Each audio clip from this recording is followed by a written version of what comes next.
Menertawakan dunia persilatan. Xiao Jianghu. Audiobook, novel silat.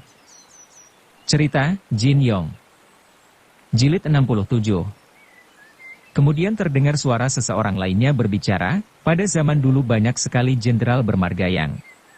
Dari mana kau yakin jenderal yang dipuja di sini adalah yang Zaising? Bukankah bisa jadi yang dipuja di sini adalah jenderal yang si golok emas? Atau bisa juga anak-anaknya, seperti jenderal yang ke-6, atau jenderal yang ke-7. Jenderal yang si golok emas adalah pahlawan dari zaman dinasti Song Utara yang memilih bunuh diri daripada menyerah kepada musuh. Sementara jenderal yang ke-6 dan jenderal yang ke-7 adalah putra-putranya yang gagah berani dan juga gugur di tangan musuh. Suara lainnya menanggapi, anggota keluarga kakek yang si golok emas banyak yang menjadi jenderal pula. Dengan demikian akan banyak muncul kemungkinan. Bisa jadi ini adalah kuil untuk yang Zongbao anak yang ke-6, atau yang Wen Guang anak yang Zongbao. Bisa jadi ini kuil untuk yang ke-4, bukan, sahut suara lain ikut menanggapi. Tidak mungkin. Yang ke-4 menyerah kepada musuh. Tidak mungkin arwahnya dihormati seperti ini, kata suara sebelumnya. Berarti secara tidak langsung kau menuduhku akan menyerah kepada musuh karena aku nomor urut 4, begitu, kata yang lainnya. Bisa jadi begitu, karena kau nomor 4. Tapi apa yang terjadi pada yang ke-4 belum tentu terjadi padamu, kata suara sebelumnya. Kau sendiri nomor 5, mengapa tidak menjadi biksu seperti yang ke-5 yang menjadi biksu di Gunung Wutai, desak suara satunya. Kalau aku menjadi biksu, maka kau akan menyerah kepada musuh, jawab rekannya tadi. Sejak suara percakapan pertama tadi, Yu Bukun dan Ning Zongze sudah langsung bisa menebak kalau yang datang di luar kuil adalah orang-orang aneh dari Lembah Persik. Dengan cepat Yu Bukun memberi isyarat. Bersama-sama mereka pun bersembunyi di belakang patung besar yang Zaising. Ia dan istrinya bersembunyi di sisi kiri, sedangkan Yu Lingsan dan Lin Pingzi di sisi kanan. Suara orang-orang aneh itu masih terdengar berdebat di luar kuil. Tidak ada satupun di antara mereka yang mau mengalah. Diam-diam Yu Lingsan merasa geli dan berusaha menahan diri untuk tidak tertawa. Apa yang mereka debatkan? Apakah kuil ini untuk yang Zaising ataukah untuk yang ke-4? Mengapa mereka tidak masuk saja untuk memeriksa, pikir gadis itu. Sementara itu Ning Zongze mendengarkan pembicaraan mereka dengan saksama, dan akhirnya dapat menyimpulkan kalau itu adalah pembicaraan antara 5 orang saja. Ia yakin kalau salah satu dari 6 dewa Lembah Persik telah mati akibat tusukan pedangnya beberapa waktu silam. Padahal tujuannya meninggalkan Gunung Huashan bersama suami dan para murid adalah untuk menghindari serangan balasan dari kelima orang tua aneh itu. Siapa sangka mereka justru ada di sini? Meskipun kelima orang tua itu tidak mengetahui keberadaan dirinya yang berempat, namun bisa jadi mereka bertemu Lao Denuo dan para murid Huashan lainnya yang sebentar lagi tiba. Membayangkan para murid tentu dalam bahaya besar membuat Ning Zongze diliputi perasaan cemas. Sementara itu perdebatan di luar kuil masih saja berlangsung, bahkan semakin panas. Akhirnya, salah seorang dari mereka berkata, mengapa kita tidak ke dalam saja untuk memastikan manusia busuk mana yang dipuja di dalam sana. Kemudian terdengar langkah kaki kelima orang tua aneh itu yang masing-masing bergegas masuk ke dalam kuil. Aha, lihat itu. Di situ jelas tertulis kalimat kuil jenderal yang Tuan Zaising. Jelas ini adalah kuil untuk yang Zaising, teriak salah seorang setelah menemukan suatu tulisan di dalam kuil. Orang itu adalah Dewa Ranting Persik. Dewa Dahan Persik menggaruk-garuk kepala. Sejenak kemudian ia berkata, di situ tertulis yang Tuan Zai, bukan yang Zaising. Aku tahu sekarang. Jenderal yang memiliki nama Tuan Zai.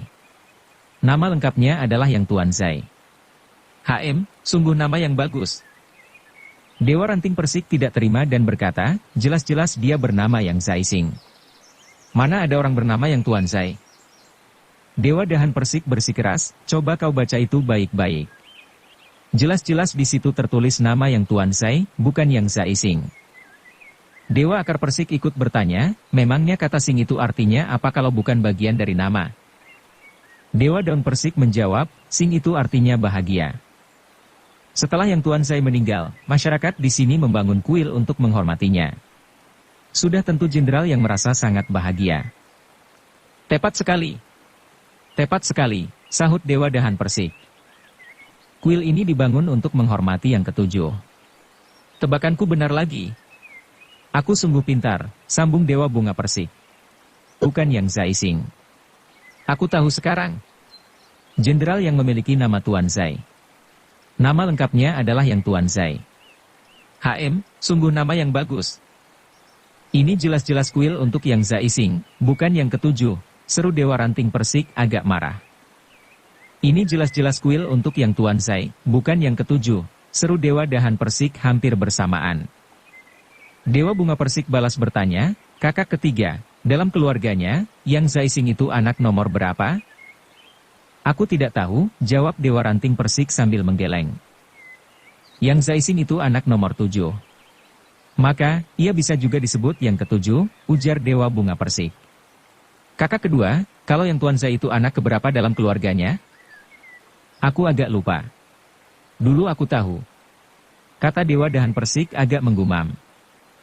Aku yang ingat. Yang Tuan Zai juga anak ketujuh, sehingga boleh disebut sebagai yang ketujuh, sahut Dewa Bunga Persik dengan senyum lebar. Dewa Akar Persik menanggapi, jika patung ini untuk Yang Zaising, jelas bukan untuk Yang Tuan Zai. Jika patung ini untuk Yang Tuan Zai, jelas bukan patung Yang Zaising. Mana mungkin patung ini menggambarkan dua orang yang berbeda? Kakak pertama, mungkin aku bisa menjelaskan. Apakah kau tahu apa arti nama Zai? Zai berarti satu lagi. Itu artinya patung ini melambangkan dua orang, bukan satu orang. Patung ini bisa untuk Yang Zaising, juga bisa untuk Yang Tuan Zai. Penjelasan yang masuk akal. Seru keempat Dewa Lembah Persik lainnya. Tiba-tiba Dewa Ranting Persik berkata, kau bilang nama Zai bermakna satu lagi, maka itu berarti yang ketujuh memiliki 7 orang anak pula. Dewa Akar Persik menyahut, kalau begitu, jika ada orang memiliki nama yang bermakna 1000, itu berarti dia juga memiliki 1000 anak? Mendengar perdebatan konyol itu Yulingsan nyaris tertawa terbahak-bahak. Untung saja ia masih kuat menahan agar bibirnya tidak terbuka. Ketika saudara-saudaranya masih melanjutkan perdebatan, terdengar Dewa Ranting Persik berkata, wahai, yang ketujuh. Jika kau berkati adik keenam kami agar jangan mati, maka aku akan berlutut dan menyembah beberapa kali kepadamu. Biarlah aku berlutut sekarang sebagai pembayaran di muka. Usai berkata demikian ia langsung berlutut dan memberikan penghormatan di hadapan arca Yang Zaising. Mendengar itu, Yu Bukun dan Ning Zongze saling pandang. Wajah mereka sama-sama memperlihatkan perasaan lega. Adik keenam yang dimaksud Dewa Ranting Persik sudah pasti Dewa Buah Persik yang ditusuk pedang oleh Ning Zongze beberapa bulan yang lalu. Suami istri itu sama-sama berpikir, sepertinya orang aneh yang tertusuk pedang itu belum mati. Itu artinya mereka tidak perlu menyimpan dendam kepada kami. Dewa Bunga Persik bertanya, tapi bagaimana kalau adik keenam sampai mati? Kalau adik keenam mati, tentu patung ini akan kuhancurkan, lalu akan kukencingi pula, jawab Dewa Dahan Persik. Tapi kalau adik keenam benar-benar mati, apa gunanya kau mengencingi, bahkan memberaki patung yang ketujuh ini? Percuma saja. Bahkan, kau tadi berlutut dan memberi hormat juga sia-sia, ujar Dewa Bunga. Benar juga, sahut Dewa Ranting Persik. Lebih baik aku tunda dulu penghormatan ini. Mari kita pastikan apakah adik keenam bisa disembuhkan atau tidak. Jika bisa sembuh, maka kita bisa kembali ke sini untuk memberikan penghormatan. Namun jika adik keenam tidak bisa disembuhkan, kita tetap kembali ke sini untuk menghancurkan patung ini dan mengencinginya. Jika adik keenam bisa disembuhkan, berarti ia bisa sembuh meskipun kita tidak menyembah patung ini. Tapi jika tidak bisa disembuhkan, apakah kita kencingi atau tidak, juga tidak ada manfaatnya, ujar Dewa Akar Persik. Wah, kalau adik keenam dapat disembuhkan, lalu kita menahan untuk tidak kencing dan tidak berak, apa perut kita tidak akan kembung? Bagaimana kalau kantong kemih kita meledak? Tanya Dewa Daun Persik. Ya, betul. Jika kita tidak berak dan tidak kencing, tentu kita akan mati kembung dan kantong kemih meledak, seru Dewa Dahan Persik kemudian menjerit sedih. Keempat yang lainnya pun ikut menjerit-jerit sedih. Tiba-tiba Dewa Ranting Persik tertawa terbahak-bahak, hahaha. Jika adik keenam bisa disembuhkan, bukankah sia-sia saja kita menangis? Ayo kita tanyakan dulu sejelas-jelasnya, baru kita putuskan untuk menangis atau tidak. apa yang kau katakan tidak benar. Kalau adik keenam bisa disembuhkan, untuk apa kita harus melanjutkan tangisan, sahut Dewa Bunga Persik. Begitulah, kelima orang aneh itu melangkah keluar dari kuil dengan cepat sambil mulut mereka tetap berdebat tanpa henti. Setelah mereka pergi, Yu Bukun berkata lirih, apakah orang yang mereka bicarakan bisa sembuh atau tidak, jelas sangat berpengaruh bagi kita. Adik, hendaknya kau tunggu di sini bersama Pingsi dan Shan Er. Biar aku pergi ke sana untuk memeriksa. Daripada kau sendirian menghadapi bahaya, lebih baik aku ikut saja, kata Ning Zongze. Usai berkata demikian ia segera mendahului berlari keluar kuil. Sudah menjadi kebiasaan apabila Yu Bukun menghadapi masalah besar, maka Ning Zongze selalu ikut mendampingi. Kalau sang istri sudah bicara demikian, tentu akan sangat sulit untuk membuatnya berubah pikiran.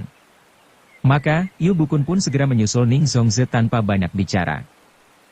Diam-diam pasangan suami istri Yu itu mengikuti jejak kelima orang aneh dari lembah Persik tadi sambil tetap menjaga jarak. Dari jauh tampak kelima dewa lembah Persik itu berbelok arah ke suatu tanjakan melalui sebuah gang kecil.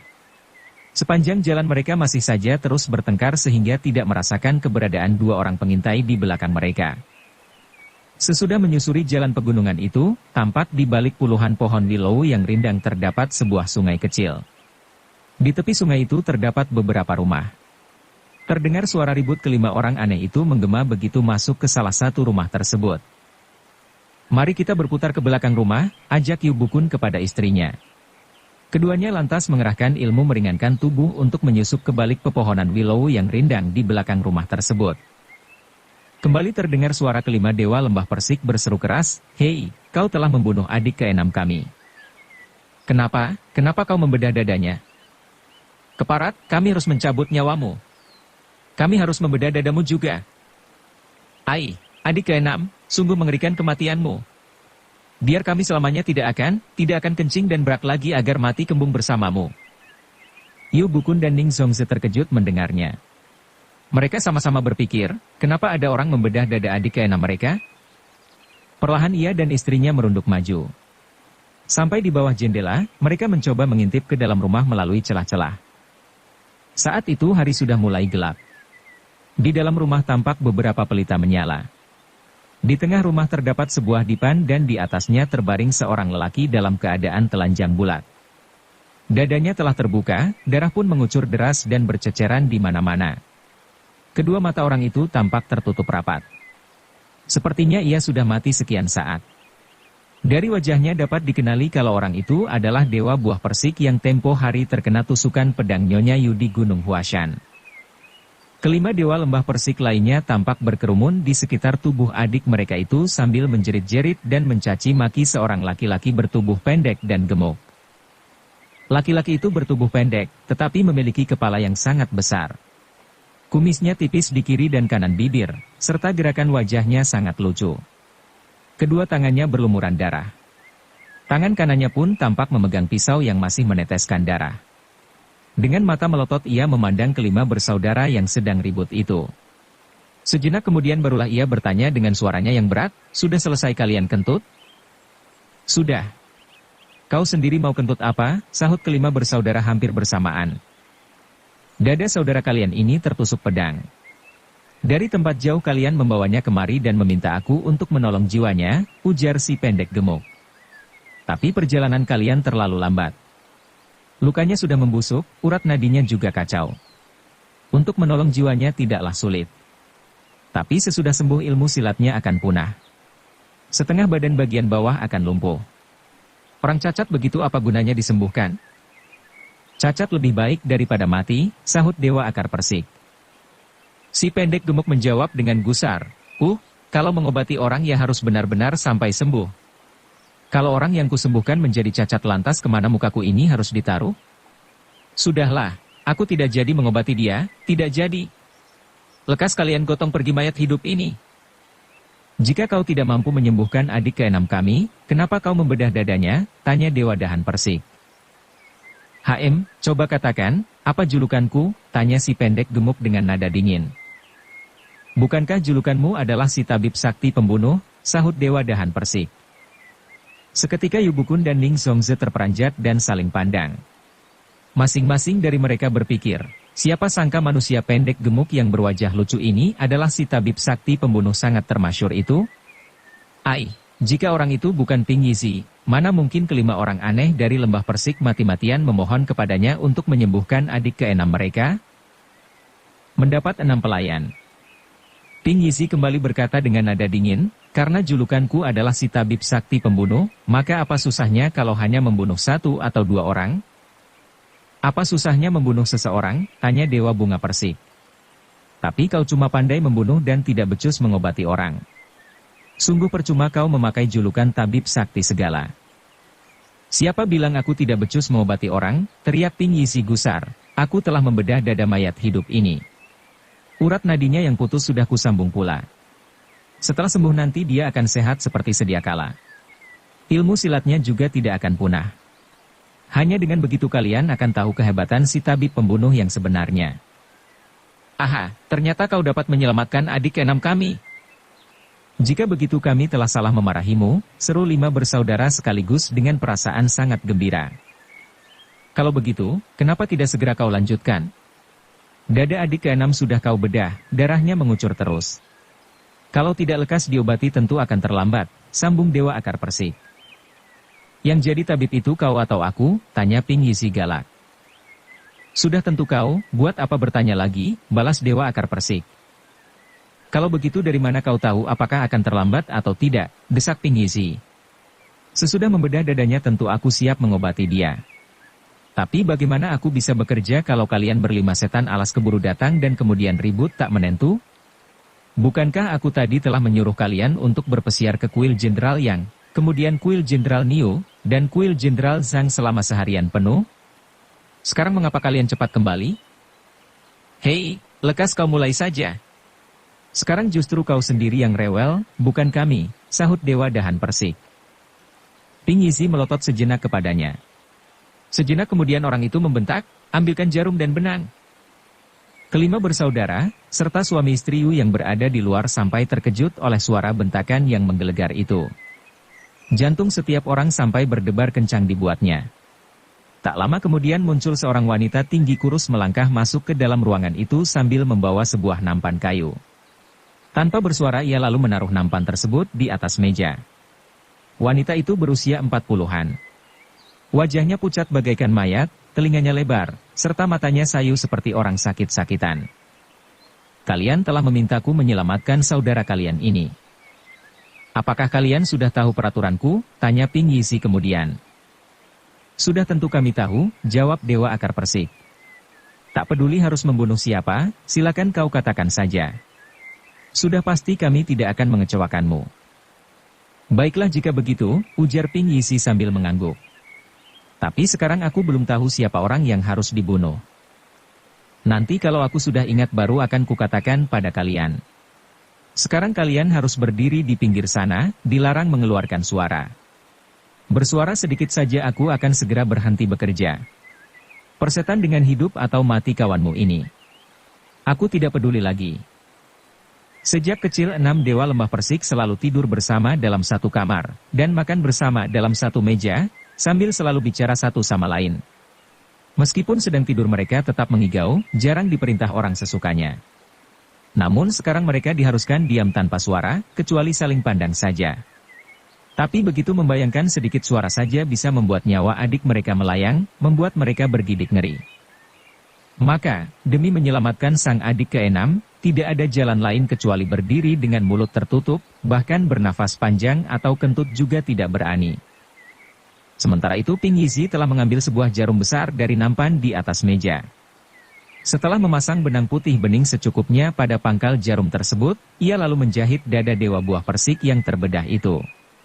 Jari-jari tangannya pendek dan tebal seperti wortel, namun gerakannya lincah melebihi anak gadis yang pandai menyulam. Hanya sekejap saja ia sudah selesai menjahit rapat jalur luka sepanjang belasan senti tersebut. Setelah itu Tabib Ping mengambil berbagai macam obat, baik itu yang berupa serbuk ataupun cairan untuk dibubuhkan pada luka bedah Dewa Buah Persik. Kemudian ia meminumkan beberapa macam cairan obat ke mulut si pasien. Terakhir ia membersihkan noda darah di dada dengan sehelai kain basah. Sementara itu si wanita tinggi kurus sejak tadi berdiri di samping Ping Yizi untuk membantu, misalnya mengembalikan jarum atau memberikan obat. Gerak-geriknya juga sangat cepat dan lancar. Ping Yizi kemudian memandang ke arah 5 dewa lembah persik lainnya. Melihat bibir kelima orang itu bergerak-gerak, seolah ingin lekas-lekas diizinkan bicara, sang tabib pun berkata, kawanmu ini belum hidup kembali. Tunggu sesudah dia sadar baru kalian boleh bicara. Tentu saja kelima orang tua aneh itu bertambah jengkel. Namun mereka hanya bisa saling pandang dan menyeringai. Ping Yizi sendiri tidak menghiraukan kelima bersaudara itu.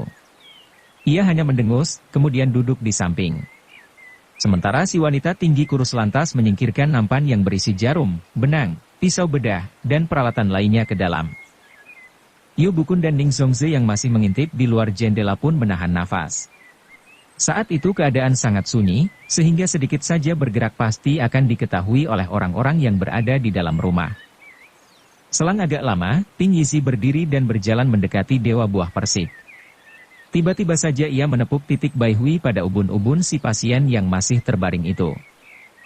Ah, seru 6 orang bersamaan.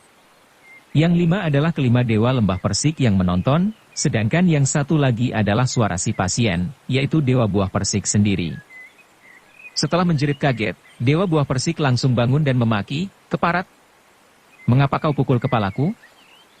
Ping Yizi balas memaki, "Keparat, jika aku tidak menyalurkan tenaga dalam ketitik Bai Hui di kepalamu, apa kau bisa sembuh secepat ini?" "Keparat! Sembuh cepat atau lambat, bukan urusanmu," bentak Dewa Buah Persik. "Keparat! Jika kau tidak sembuh cepat, bagaimana orang-orang bisa tahu kehebatan si tabib sakti pembunuh? Kau pikir apa aku tidak risih jika kau berlama-lama tidur di rumahku?" bentak Ping Yizi pula. "Keparat! Jadi kau anggap aku ini mengganggu? Baik, biar aku pergi sekarang juga." "Memangnya aku ingin tinggal di sini?" sahut Dewa Buah Persik. Usai berkata, serentak ia berdiri dan terus melangkah pergi. Kelima Dewa Lembah Persik yang lain tidak menyangka bahwa adik bungsu mereka bisa sembuh secepat ini dan bisa berjalan keluar kamar dengan langkah cepat pula. Dalam perasaan terkejut bercampur gembira, mereka pun menyusul keluar melewati pintu kamar. Sementara itu Yu Bukun dan istrinya hanya bisa terkagum-kagum menyaksikan pemandangan itu. Mereka sama-sama berpikir, ilmu pengobatan tabib Ping sungguh menakjubkan.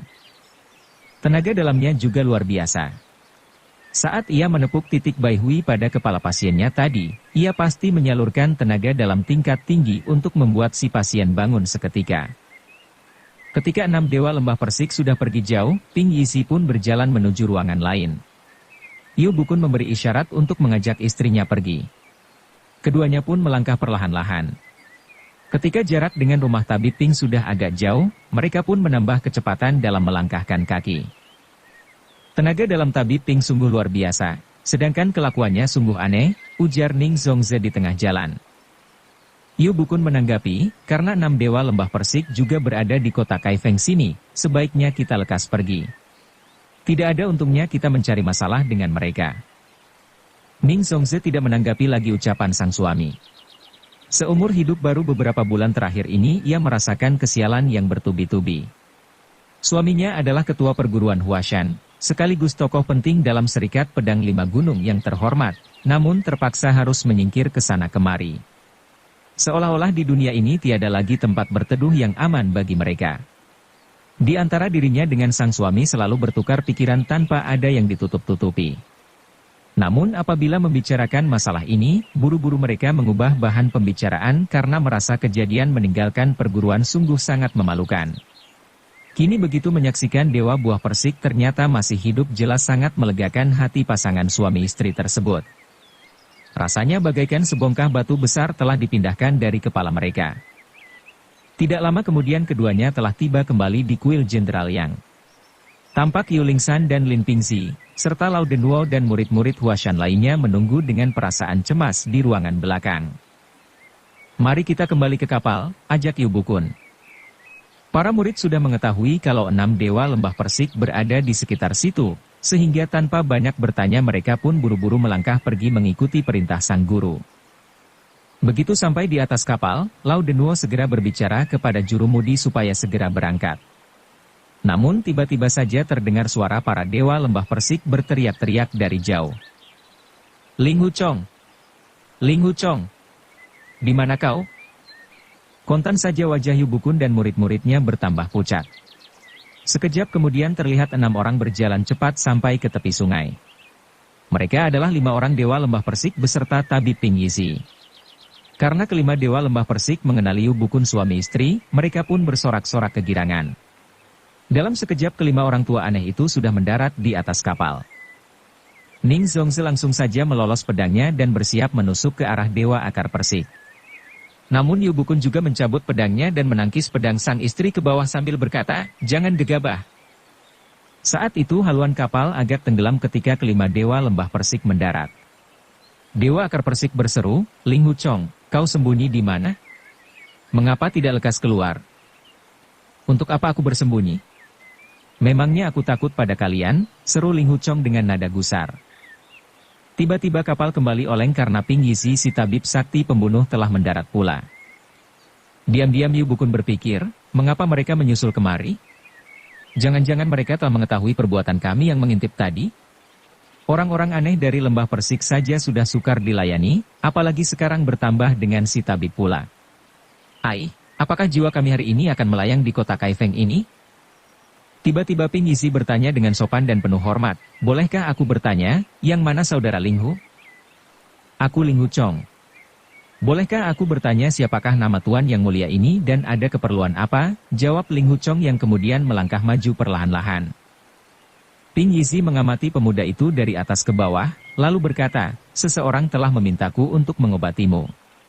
Usai berkata demikian, ia langsung memegang pergelangan tangan Ling Huchong dan memeriksa denyut nadi pemuda itu menggunakan jari telunjuk kanan. "Hei," seru Ping Yizi sambil mengerutkan kening begitu merasakan aliran darah Ling Huchong. Selang sejenak dahinya semakin berkerut dan ia kembali berseru kaget, Sambil tetap memeriksa, tabib Ping menengadah pula dengan tatapan kosong sambil menggaruk-garuk kepala dengan tangan kiri. "Aneh. Sungguh aneh," ucapnya. Sekian lama kemudian ia ganti memegang lengan Ling Huchong yang lain. Namun begitu jarinya merasakan denyut nadi si pemuda, tiba-tiba saja ia bersin kemudian berkata, "Sangat aneh. Selama hidupku belum pernah menemukan penyakit seaneh ini." Dewa akar persik yang tidak mampu lagi untuk menahan tidak bicara, langsung bertanya, "Apanya yang aneh?" "Dia terluka dalam pada saluran jantung. Sudah lama aku menyembuhkan dia dengan hawa murni dari tenaga dalamku." Bersambung ke jilid 68. Dukung kami dengan subscribe, follow, like, komen dan share. Terima kasih.